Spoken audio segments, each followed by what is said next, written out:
حضرت ابو قتادہ جدوں حضور دیاں اٹھنیاں چھڑا کے لے آئے نا، پھر حضور نے انہاں واسطے دعا منگی، میں کہا یا اللہ دا جسم سلامت رکھیں، دا حسن سلامت رکھیں۔ صحابہ کہندے ہیں 70 سال عمر ہوئی حضرت ابو قتادہ دی، پتہ لگدا سی 15 سالاں دے منڈے نے بھائی۔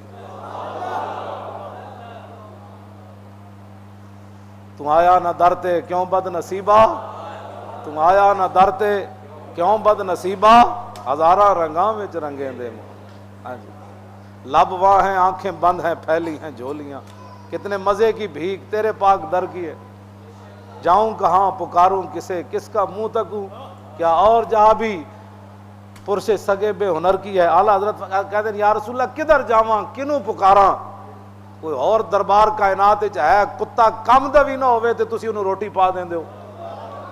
اس واسطے حضور نال وفا کرنی، جدوں حضور دی گل آ جائے پھر گل مک گئی۔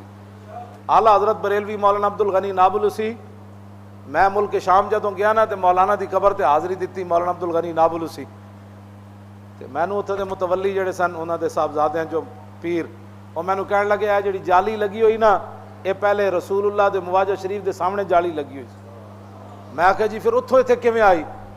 انہاں کہا پھر رسول اللہ اس ویلے دے گورنر دی خواب وچ آئے، فرمایا جالی پٹ کے نا تے مولانا دی قبر تے جا کے لاؤ۔ حضور نے پتہ ہے انہوں نے کیڑی گل تو نوازیا، اعلیٰ حضرت بھی اپنے پیران دا اتنا لمبا ذکر نہیں کردے القابات نہ جتنا مولانا دا ذکر کردے۔ اعلیٰ حضرت کو پوچھا گیا بھی تسی ایڈے وڈے وڈے دو جناب 3 17 مولانا دا القاب ہی ذکر کردے رہندے ہو، کیوں کردے ہو؟ فرمایا مولانا نے لکھا کہ میرے رب نے کان اس واسطے نہیں بنائے کہ میں زندگی چ حضور دے خلاف گل سن لوں، ایسے جملے دی وجہ تو حضور نے فرمایا جاڑی مولانا دی قبر تے جا کے لاؤ۔